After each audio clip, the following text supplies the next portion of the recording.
How are you, Alo? I'm fine. Are you ready? Yes. Yeah, loader, yeah. Time is yours. Lesson 71. A famous clock.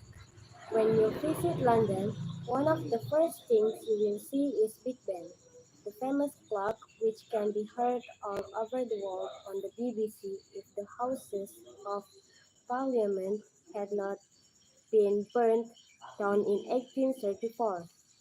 The great clock would never have been erected. Big Ben takes its name from Sir Benjamin Hall, who was responsible for the making of the clock when the new Houses of Parliament were being built. It is not only of immense size, but is on the BBC. You can hear the clock when it is actually striking because microphones are connected to the clock tower.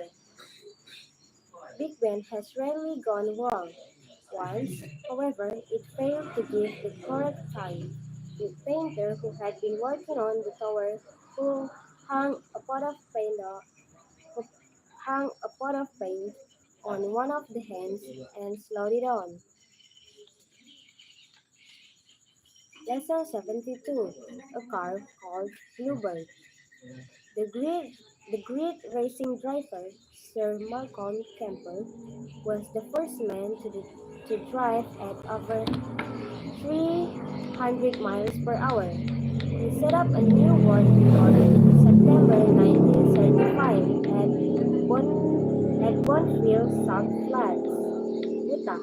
Bluebird, the car he was driving, had been specially built for him. It was over 30 feet in length and had a 2,500 horsepower engine. Although Campbell reached a speed of over 3,004 miles per hour. He had great difficulty in controlling the car because of tire fires during the first run. After his attempt, Campbell was disappointed to learn that his average speed had been 2,099 miles per hour. However, a few days later, he was told that a mistake had been made. His average speed had been 3,001 miles per hour. Since that time, racing drivers have received speeds of over 400 miles an hour.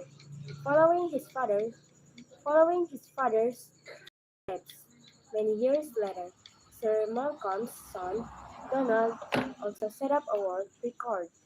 Like his father, he was driving a car called Bluebird.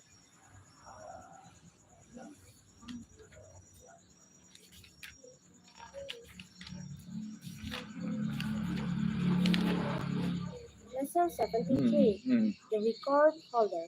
Little boys who play drunk from school are unimaginative.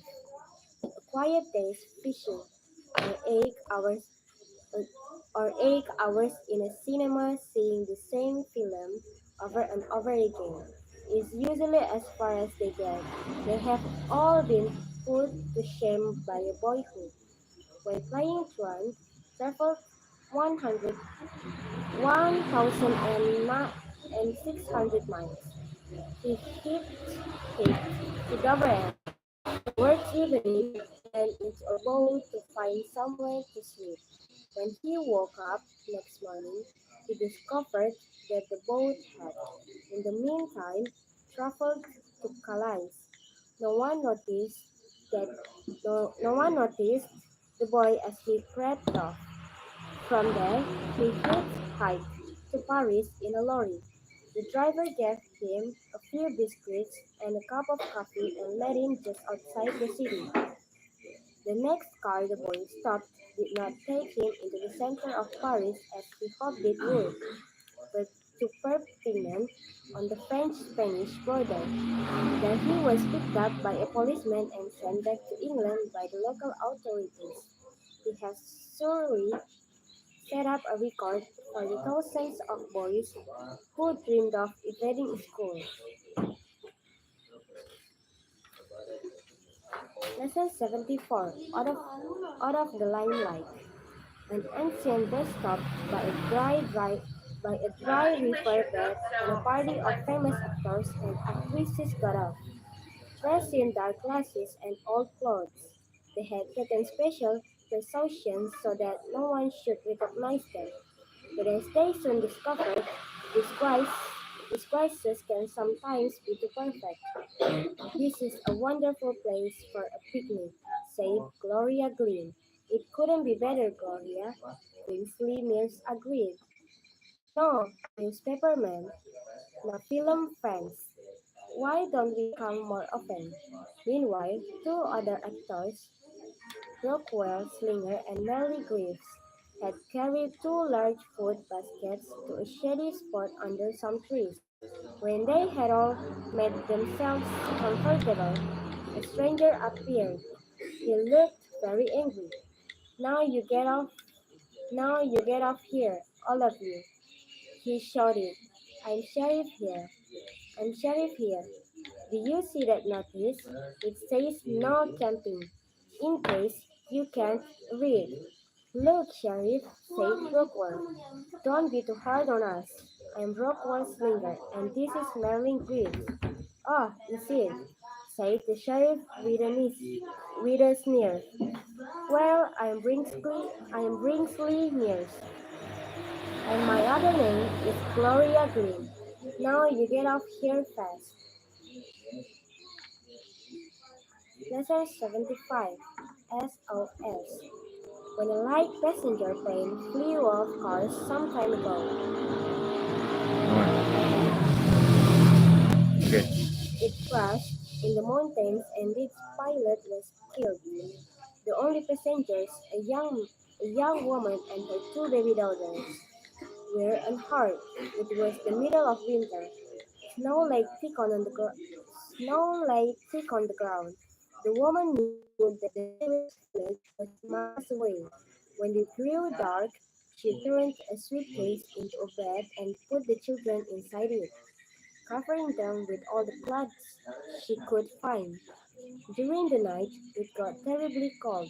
The woman kept as near as she could to the Keep. children. Okay. The woman atau keeps or keep? The Cat. woman kept as near as she could to the children and even tried to get into the case herself. But it was too small. Early next morning, she heard planes passing overhead and wondered how she could send a signal. Then she had an idea. She stamped, she stamped out the letters SOS in the snow.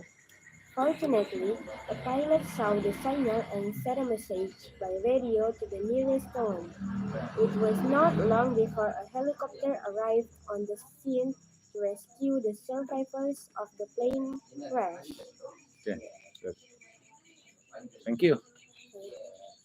Udah mulai terbentuk dikit ya.